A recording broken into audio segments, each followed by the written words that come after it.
हाय गाविंदा Pakistani family कैसे reaction. हैं आप सब। मेरा नाम मैं ना नदीम। तो यार यूएई ने पाकिस्तानियों के बम पर लात मारकर फेंक दिया सीधा पाकिस्तान। यूएई ने ये क्या हुआ यार? लेकिन भाई साहब वे वीडियो वॉच करते हैं भाई, देखते क्या सीन है, कड़न करते स्टार्ट।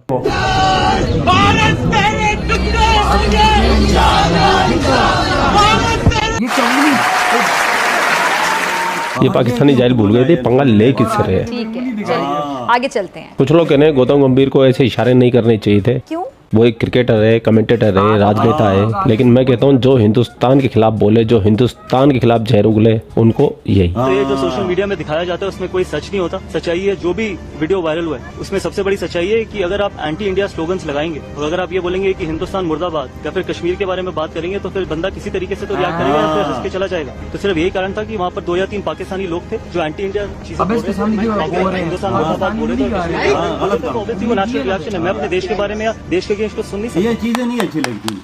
सही बोला है, बिल्कुल ठीक बोला है। करना भी ऐसे। ये पाकिस्तानी पूरी दुनिया में कहीं भी हो, चाहे श्रीलंका में हो, चाहे पाकिस्तान में हो, चाहे यूएई में हो, चाहे कहीं और दुनिया के किसी भी कोने में हो, ये अपनी जहालत जरूर दिखाते हैं। और इसी जहालियत की वजह से दुबई के हेड ऑफ पुलिस डिपार्टमेंट रह चुके हैं, उन्होंने ये स्टेटमेंट दी है, उन्होंने ट्वीट की है कि हम अपनी ये नेशनल ड्यूटी समझते हैं कि दुबई में पाकिस्तानियों को जॉब ना दी जाए। क्योंकि ये पाकिस्तानी दुबई में जाके अपराध करते हैं, नशे का कारोबार करते हैं और रोडों पे भीख मांगते हैं, क्योंकि इनकी औकात ही यही है। क्योंकि वो यहाँ पर आके स्मगलिंग या फिर इलीगल एक्टिविटीज में इन्वॉल्व रहते हैं। जबकि दूसरी साइड पे उन्होंने तारीफ की है इंडियंस की कि वो लोग यहाँ पर आते हैं वेल मैनर्ड और डिसिप्लिन रहते हैं। और एक और कमाल की बात, बहुत दिनों के बाद में फिजा खलीफा को याद आया, कश्मीर कश्मीर कश्मीर, तो चलते पाकिस्तान। क्या वजह है कि हम लोग यहाँ पे भी अपना उस तरीके से नहीं रह पा रहे और इवन दुबई की जो पुलिस है, वहाँ की जो सिक्योरिटीज है, वो ये कहते नजर आ रहे हैं कि हम पाकिस्तानियों से तंग आ चुके हैं। क्या कहेंगे? आज से तकरीबन 5 से 7 साल पीछे चले जाएं तो वही दुबई कंट्री जिस बारे में आप बात कर रहे हैं वो हमारी इज्जत किया करते थे, मसलन कि हमारी रिस्पेक्ट किया करते थे, हमें वेलकम किया करते थे। आज हमारे हालात ऐसे हो गए हैं कि वो हमें चोर बोलते हैं। ठीक है, नहीं सिर्फ हालात ऐसे होने की वजह से, मतलब हमारी इकोनॉमी डाउन होने की वजह से चोर बोलते हैं या इस तरीके से बोलते हैं, या फिर हमारी कुछ हरकतें भी ऐसी हैं? सर हमारे मुल्क के जो हुक्मरान है ना, ठीक है, उनकी वजह से हमारी जो इज्जत है वो और जो मकाम है वो खराब हो चुका है। ये आपस में लड़ाई करते करते मुल्क को इतना बर्बाद कर चुके हैं जिसका कोई मकाम ही नहीं है। अगर हम बात करें, नेबर हंसता है, इंडिया वाले हंसते हैं कि यार ये देखें इन्होंने हमारे से, इंडिया वाले ये कहते हैं कि इन्होंने ये हमारे से अलग हुए थे, आज देखें इनकी क्या कंडीशन है। ना घर में इज्जत है ना बाहर इज्जत है। बात कहीं ना कहीं सच है। बिल्कुल, ये आप राइट कर रहे हैं। देखें इंडिया ने हमारे खिलाफ फिल्में सरेआम बनाना शुरू कर दी हैं। अच्छा। हमारी पाक फौज को फिल्मों में गालियां दी जा रही हैं। अच्छा, ठीक है। कौन सी मूवी, कोई ऐसी मूवी बताएं सर जिसमें गाली दी गई है? ये अभी मूवी निकली है, क्या नाम है उसका? गदर 2 की शायद गजल। जी, गजल 1 में भी इन्होंने तौहीन मुल्क की हमारी की है और गजल 2 में भी ये बात की है इन्होंने कि जी मुल्क पाकिस्तान। अब वो सनी जो देवल है, औकात उसकी है कोई नहीं, और हमारे मुल्क पाकिस्तान के बारे में बकवास भी कर रहा है और पाक फौज के बारे में बकवास। मेरे कहने का मतलब ये है कि कोई भी मुल्क है वो कानून के सर पर तरक्की करता है। कानून होता है तो तरक्की होती है। जो पाकिस्तान का इमेज है वो इस वक्त पूरी दुनिया में सबसे जो गंदा इमेज है वो पाकिस्तान का 0 है। ये अफगानिस्तान है, नेपाल है, ये पाकिस्तान से तरक्की में बहुत ज्यादा आगे निकल गया। अच्छा, अफगानिस्तान और नेपाल भी आगे चला गया, आगे चले गए। आज पाकिस्तान भूखा नंगा है तो क्या हुआ? एक समय में पाकिस्तान बहुत आगे था। देखो 1948 में पाकिस्तान की करेंसी डॉलर के बराबर थी और 1960 में पाकिस्तान ने जापान को कर्जा दिया, 1965 में पाकिस्तान ने यमन को कर्जा दिया और 1981 में पाकिस्तान बहुत तरक्की की तरफ जा रहा था। 1991 में जो कराची है इस वक्त ये दुबई की तरह पूरी दुनिया में रोशन हो रहा था, लेकिन हमारे जो हुक्मरान करप्ट हैं उनकी वजह से हमारे मुल्क के हालात जो है वो बदतर से बदतर दिन ब दिन हो रहे हैं। अभी मैं इधर आया था, वीजे के लिए अप्लाई किया था। किस कंट्री के लिए? मैंने सऊदी अरब के लिए। उसके मोबाइल में मेरे पूरे कागजात थे, अभी किसी ने मेरी जेब से मोबाइल निकाल लिया। तो मैंने ये कहने लगे कि मुझे वीजा नहीं मिला, तो नहीं वीजा मिल गया। हाँ। वो को मोबाइल लेके भाग गया। ये पाकिस्तान के हालात हैं। क्या वजह है कि गुर्बत की वजह से, इस तरीके से बेरोजगारी होने की वजह से चोरी और जुर्म बढ़ रहा है, या फिर हमें उस तरीके से एक विजन ही नहीं दिया गया कि भाई नहीं, गलत काम नहीं करना, बेहतर तरीके से रोजगार कमाना है, बेहतर तरीके से रोटी कमानी है। जब तक हमारे मुल्क में जो कानून ठीक नहीं होगा हम तब तक तरक्की नहीं कर सकते। कोई भी मुल्क है वो कानून की बिना पर तरक्की करता है। आपको पता है, लास्ट में आपसे ये पूछूंगा, जो हम जिस टॉपिक पे वीडियो रिकॉर्ड कर रहे हैं, दुबई के जो उनसे पुलिस वाले हैं, जो पुलिस के इंस्पेक्टर हैं, सिक्योरिटी ऑफिसर हैं, उन्होंने स्टेटमेंट दिया कि पाकिस्तान वाले यहाँ पे आके स्मगलिंग करते हैं, और साथ ही साथ उन्होंने ये भी कहा कि इंडिया वाले डिसिप्लिन के साथ रहते हैं। सही बात है। मेरा मसला था दुबई में, मैं केस किया, मैं गया दुबई के कोर्ट में गया, और वहाँ एक अरबी था, उसने मुझे कहा था तुम कौन, मैंने कहा मैं पाकिस्तान। उसने कहा जो पाकिस्तान है वो कुल्लू और आमी है, चोर डकैत है, हम किसी के ऊपर कोई केस नहीं कर सकते।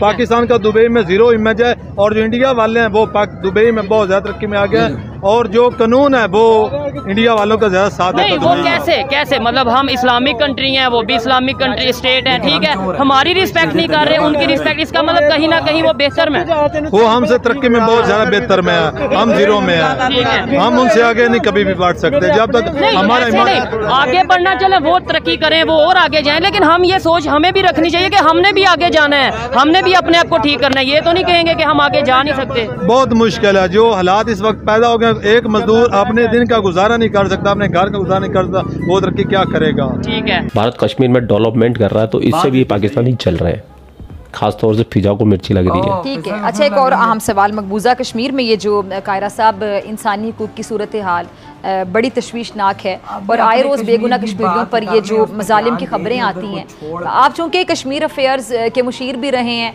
आपने बड़े करीब से देखा इस पूरे मामले को, तो आपको ज़्यादा मालूमात होंगी, तो ये क्या हो रहा है, इसमें शिद्दत क्यों आ रही है? और वो चाहता यह है कि किसी भी तरीके से ऐसा तरीकाकार इख्तियार किया जाए कि आलमी मंजरनामे से मकबूजा कश्मीर का जो मुकदमा है वो मध्यम हो जाए, अगर मिटे ना तो मध्यम जरूर हो जाए।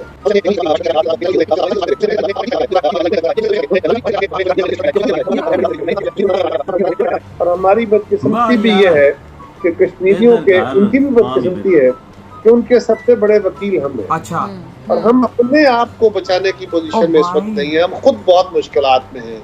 पाकिस्तान की इकॉनमी देखे ना, अब रोज हम हाथ फैलाए दुनिया के सामने चल रहे हो, तो हमारी बातों में कितना दम दिया जाएगा। एक मजबूत मुस्तहकम मईशत, मुस्तहकम सियासी तौर पर पाकिस्तान कश्मीरियों का बेहतरीन वकील बन सकता है, लेकिन उसके लिए जब हम अपने पोजीशन में बेहतर होंगे, अभी तो हम अपना मुकदमा प्रॉपरली नहीं लड़ पा रहे। अबे जो तुम्हारा कश्मीर है उसको तो संभाल लो। गिलगिट बाल्टिस्तान के अंदर हो क्या रहा है, शिया और सुन्नी आमने सामने रोड पे बैठे हैं, दंगे कभी भी शुरू हो सकते हैं। 3-4 दिन से हाईवे बंद पड़ा हुआ है। आप डायनामिक्स देखें कि 39% शियाज हैं गिलगिट बाल्टिस्तान के अंदर, और 27% तकरीबन सुन्नीज हैं, 18% इस्माइलीज हैं। इस डिस्पैरिटी के साथ अगर एहतजाज आमने सामने आवाम आ चुकी है, जिसमें मैंने फुटेजेस देखी हैं जो आपको नहीं दिखाई जाती हैं, क्योंकि फिर वही बात कि वो लोकल मसला आपका तो नहीं है। हजारों नहीं लाखों लोग सड़कों पर बैठे हैं, एक कदम की दूरी पे हैं मास वायलेंस, और तारीख भी यही कहती है कि ये इस खित्ते में पहली बार नहीं हो रहा। तमाम बीमारियों का जो जड़ है पाकिस्तान की ज़ियाउल अक़सा, उस दौर में ये शुरू हुआ था। ठीक है, आपको याद होगा 1988 के अंदर 400 शिया अफराद का कत्ल किया गया था, जेनोसाइड जिसको कहते हैं, और वो ज़िया साहब की कानून साजियों के बाद हुआ, और उसमें ये हुआ कि वो बस्तियों की बस्तियां काट दी उन्होंने। उससे जो टेंशन थी वो गिलगित तक पहुंच गई, जो कि मेजरली एक पीसफुल था, लेकिन छोड़ा नहीं हम, क्योंकि छोड़ना तो नहीं है, हर एक को हमने वही बनाना है जो कि हम खुद हैं, और कोशिश पूरी करनी है कि हर पीसफुल कम्युनिटी को भी रेडिकलाइज करने पे मजबूर कर दें। वो भी ये सोच लें कि हमसे अब कोई और सोल्यूशन नहीं निकल रहा। और इन रैलियों के अंदर जो मैं आपको बता रहा हूँ, जो वहाँ पे एहतजाज इस वक्त हो रहा है स्कर्दू के अंदर और जगहों पे, वहाँ पे नारे क्या लग रहे हैं कि फिर कारगिल खोल दें आप, अगर आपने ये करना है हमारे साथ, आप कारगिल खोल दें। पूरा वीडियो आपने देख लिया। वीडियो देखने के बाद में आपके जो भी विचार है कमेंट सेक्शन में। वीडियो खत्म, मेरे वाली बात हुई ना कि भाई बोल रहे हैं कि भाई खोलो कारगिल, तो दुबई चलते हैं वजह। हाँ, दुबई वाले पर दुबई का टॉपिक पहले कवर करते हैं। वाकई में भाई साहब दुबई वाले हमें बोल रहे हैं तुम चोर हो, तुम जैसा चोर है ही कोई नहीं। कहते हैं आइंदा के बाद तुम लोगों को कोई नौकरी दुबई में नहीं मिलेगी। पाकिस्तान के बम पे एक और लात देख, कितनी बड़ी बात, वो भी अरबी बड़े ने की है। और साथ वो लिखता है कि भारतीय तुमसे 1000 गुना अच्छे हैं, उनमें मैनर है, उनमें डिसिप्लिन है, वो काम अपना डंडे की तरह और कानून का एहतराम करते हैं। भाई चोरी डाका करेंगे तो कौन इज्जत करता है?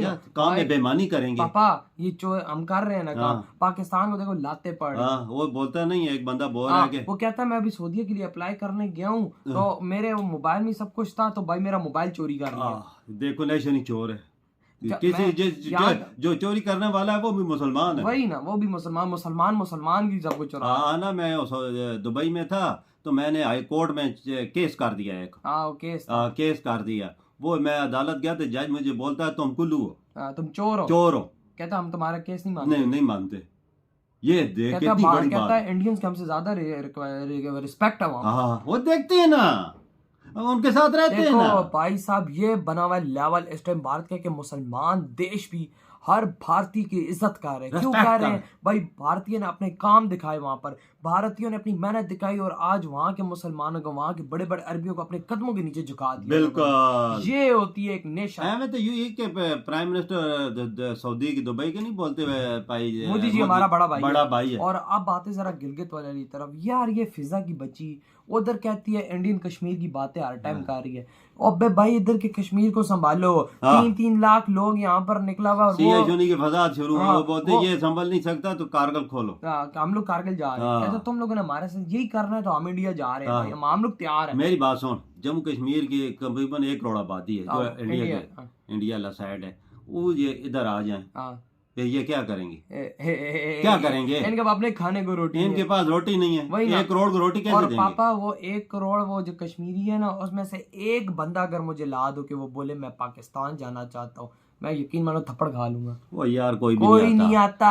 किस दुनिया में रह रहे हो? किस भाई ट्रक की बत्ती के पीछे लोगों को तुम लोगों ने यार लगाया हुआ? फिजा खलीफा अक्ल कर ले, वहां का लोग इतना खुश है कि पूरे पाकिस्तान में इतना कोई खुश नहीं होगा। जन्नत से निकल के दोजख में आना पसंद करेगा। नर्क में कौन आता है? जन्नत में निकल, जन्नत है लाला, उधर हर चीज सस्ती है, इधर तो मिल रही है कुछ। इधर तो रोटी के लाले पड़े हुए लोगों को जो पेट पालने के लिए। मीडिया वाले अभी भी कश्मीर, अब तुम लोग मुल्क पे ध्यान दो, वो है नहीं, तुम लोग उधर के कश्मीर पे लगे। वही ना, आपके क्या थॉट? इधर वीडियो खत्म करते हैं।